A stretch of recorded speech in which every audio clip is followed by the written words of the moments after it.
guys, pag-usapan lang natin ang breaking news. Ayon kasi sa bali-balita, viral, Catherine Bernardo nakikipagbalikan daw kay Daniel Padilla ayon daw sa bali-balita.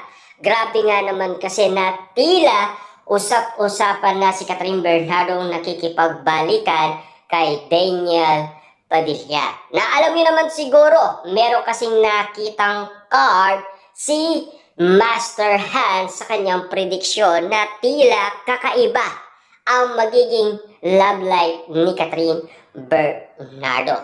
Ano kaya ang usap-usapan na tila aabangan ng karamihan? Ibig sabihin, coming soon. Yan kasi ang pilit pinag-uusapan ng karamihan. Kaya ang usap-usapan, nagkaroon na ng resibo ang karamihan kay Catherine Bernardo. Usap-usapan kasi na ginawang resibo ang duda ng mga PR ni Catherine Bernardo.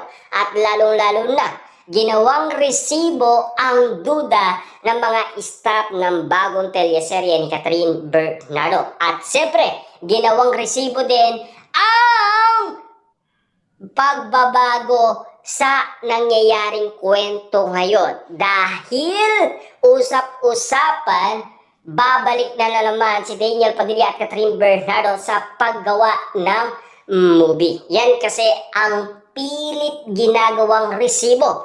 Pero take note ginagawa ding resibo si Direk Cathy. Dahil ayon sa balita, siya mismo ang kumausap umano kina Daniel Padilla at Catherine Bernardo. Yan kasi ang pilit inaalam ng karamihan.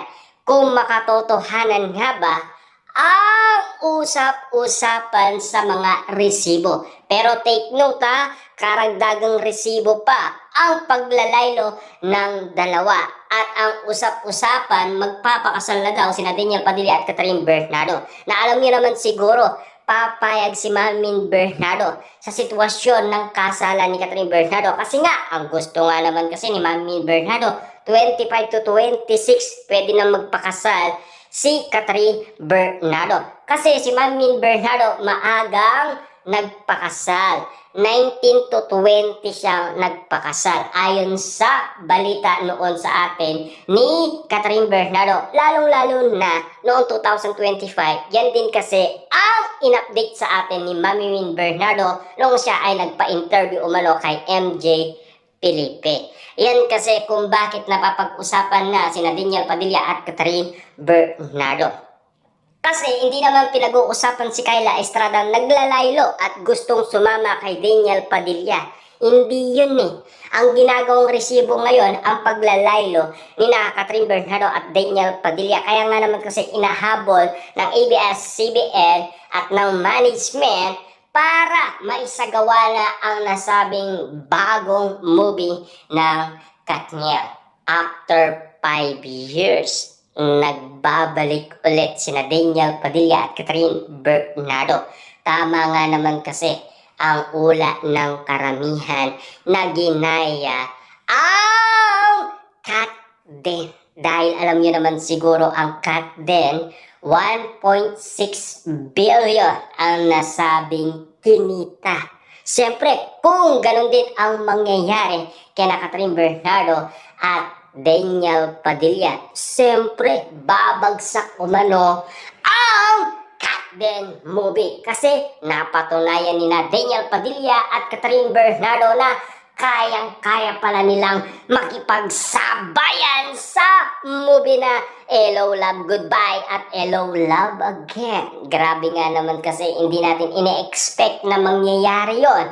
Pero ngayon, ine-expect na ng karamihan na magkikipagbalikan si Catherine Bernardo kay Daniel Padilla. At siyempre pinag-uusapan din naman kasi si Daniel Padilla na nakikipagbalikan kay Catherine Bernardo. Yan kasi ang mga nakikita at napapansin na ng karamihan. Kung bakit nga naman kasi usap-usapan na biglaan na talagang ang iwalayan Mayor Mark Alcala at Catherine Bernardo pinag-uusapan na. At ano nga ba talaga ang nakikitang kadahilanan ng karamihan? Ayon kasi sa bali-balita, si Catherine Bernardo gusto niya nang ipagpalit si Mayor Mark Alcala sa nakita niyang bigatin. Ayon kasi sa balita. At lalong-lalo na may sinasabi pa ang balita na nakarating umano kay Christopher Min.